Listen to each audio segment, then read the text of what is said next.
The vice president. We all know who they are, but few of us know much about them. Today, I'm going to take a few minutes in this big little bite to speak about the process of picking a vice president, and it comes at a very critical time because a few days ago, Bernie Sanders announced that he would stop actively campaigning for the presidency, which leaves Joe Biden as the presumptive nominee for the Democrat Party in 2020. So now everyone is talking about who he's going to choose as his vice president. So today we're going to speak about what makes a good pick, set some criteria, and then evaluate the former picks from 2008 to 2016, see how they stack up, and then we'll look at Joe Biden, people he's considering, just to see how they stack up by those standards.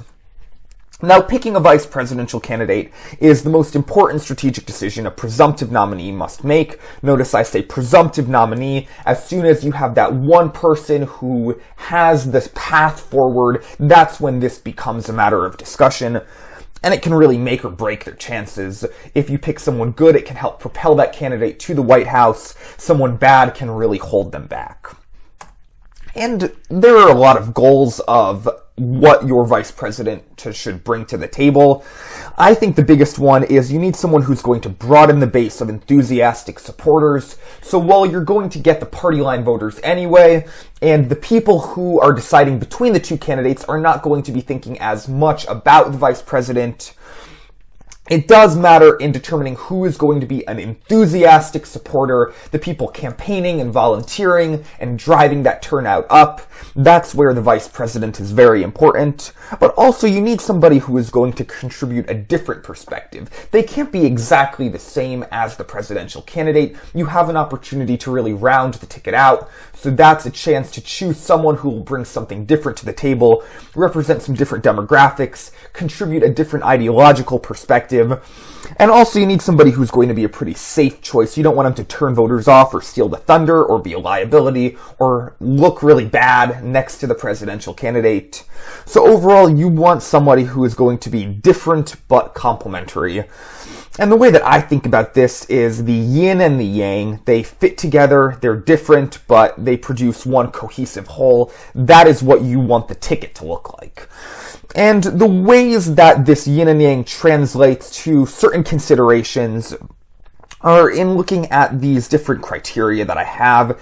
People will speak about these quite often, and oftentimes you want the vice president and the president to kind of fall on different sides of each of these criteria. So you want them to be from different regions. You want them to have experience in different kinds of government. So say you have a president who was a senator. Choosing a governor as a vice president brings some legislative and some executive experience together and rounds the ticket out. Demographics are important as well. You have a chance to bring in a different age, a different gender, a different race to really widen that base of appeal.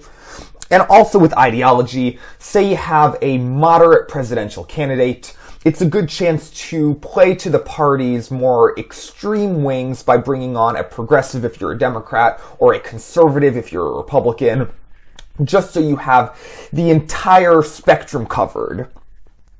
But even if you do fit all of these criteria, we'll see that ultimately it comes down to how well it fits these goals. Sometimes you have a candidate that doesn't really fit all of the criteria but plays to these goals well.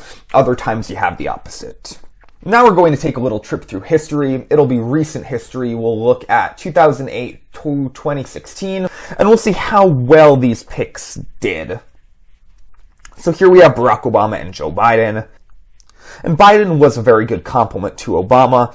The biggest reason being that Obama was a first-term senator. He was very new. People were worried about his level of experience. So picking Joe Biden, who was a longtime senator, really helped ground that candidacy, legitimize it, and show that it wasn't very risky. And it was a winning pick because it was such a good complement. Next, we have John McCain and Sarah Palin, which on paper is a good complement as well. You have a senator with a governor, so you have that diversity in governing experience. You have male and female. And also a big reason Sarah Palin was chosen was because John McCain was so moderate. But ultimately, this was a losing pick. And it did kind of go back to Sarah Palin's governing experience. Because she was just the governor of Alaska, she didn't really have the most knowledge of federal, nationwide politics, so she had a lot of gaffes. She misunderstood some federal issues. She performed poorly in interviews, so she looked risky and incompetent. And when you're paired with someone as old as John McCain, there is even more scrutiny on the candidate, because if something does happen to that president, they're the one who has to step in and take over. 2012, we have Mitt Romney and Paul Ryan, which, I mean, on paper, it's not too bad. I mean, aside from them both being white males, you do have some diversity. A governor and a congressman. Paul Ryan was also the chair of the House Budget Committee, so that gave him some good experience with making federal budgets. He did pick someone who was pretty qualified. You have a young-old balance from different places, but this was also a losing pick. And it's because it really failed to rally enough enthusiasm. People weren't really excited about Mitt Romney to begin with, especially since he was running against Obama, who people were very excited about. And it didn't really give him the boost that he needed, so both of them came off looking a bit flat. On to 2016, we have Trump and Pence, our current president and vice president. And, I mean, I would say ideology was the biggest consideration here. Trump was not your typical Republican. He had been a Democrat. He had been a part of the Reform Party. He was running as a Republican, but as a businessman with no experience in government. And he kind of took on a more populist stance as he was running.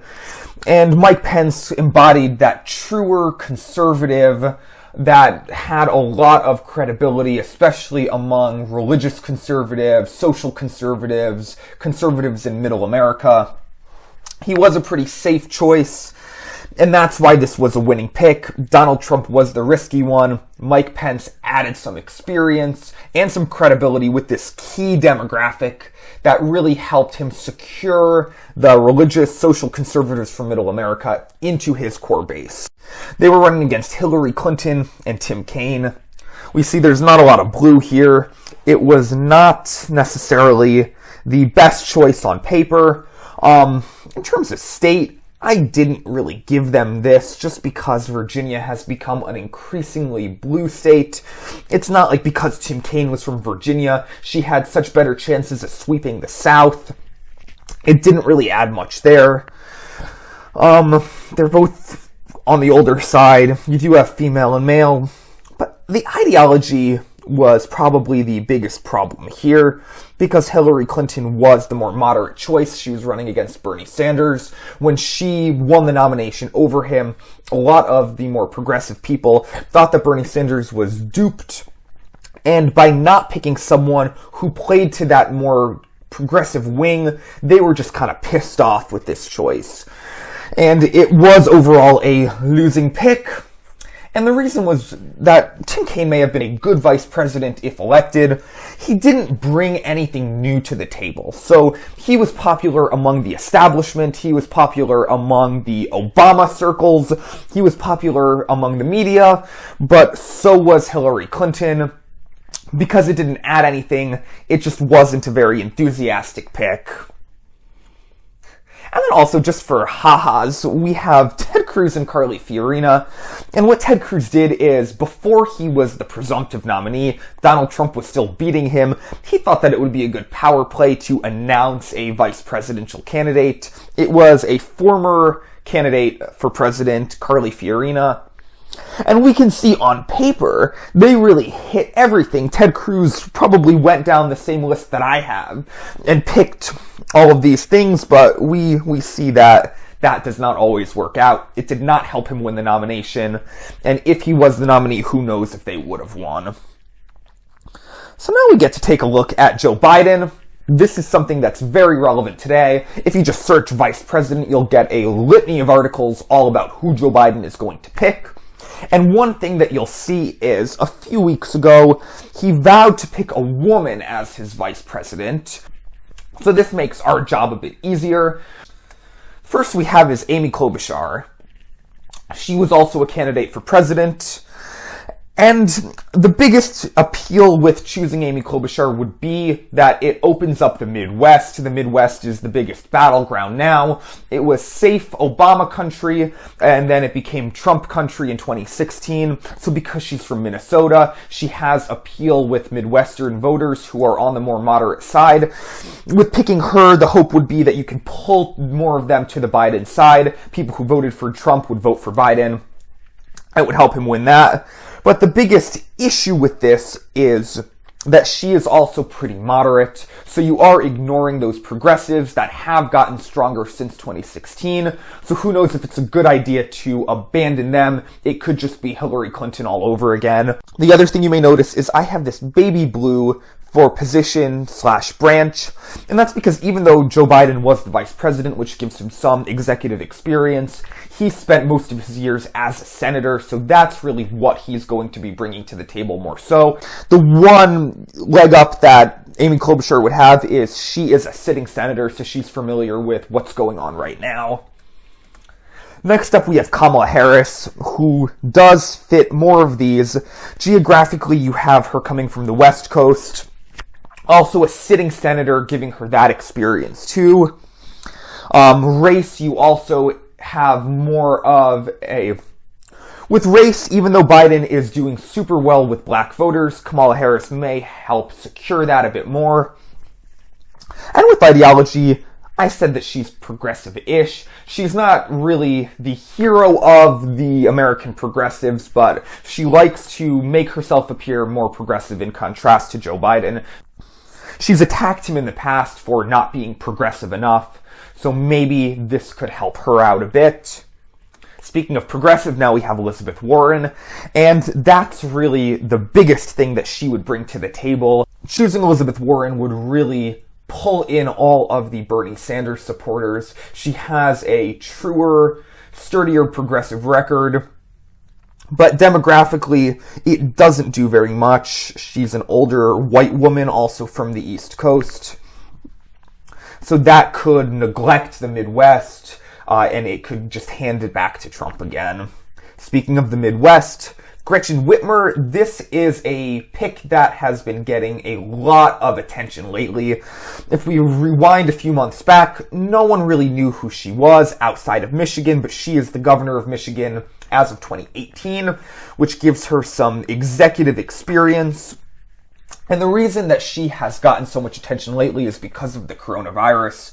As a governor, she is really in charge of coordinating the coronavirus response in her state. She has had a few back and forths with the Trump administration, which has made her somewhat of a hero in the Democrat Party. She's a rising star, so people are saying that she would be a good pick for Biden. Michigan is a state that Obama won. Trump then won it, so Michigan and other states like Ohio and Wisconsin may follow if Joe Biden chooses someone like Gretchen Whitmer. And another person who has been getting a lot of attention over the past few months is Stacey Abrams, who on paper is a pretty good pick as well. She is very progressive, so that would also cater to the progressive wing. The problem here is she is just a state senator from Georgia, and she ran for governor back in 2018, but she didn't win. So many people see her as a governor-like presence because she does have that national profile, but because she was not successful in her bid, it's questionable if she has the experience necessary to be the vice president, especially with someone as old as Joe Biden. If something happens to him, would she be qualified to be the president? These are not the only picks that have gotten a lot of attention lately, but they are the big frontrunners that I've seen at least. If any more pop up, you can use this table to evaluate them, but keep your eyes on the news, and it should actually be pretty soon when we find out. So, thank you for sticking with us. I called it a bite. It's a little bit longer than a bite, shorter than a lesson, but our previous lesson was about elections and voting. Our next is about politics at the federal level. So we spoke before about how a vice president gets elected. Next up, we're going to talk about what a vice president actually does. So this is a nice supplement to show what that process of picking a vice president looks like.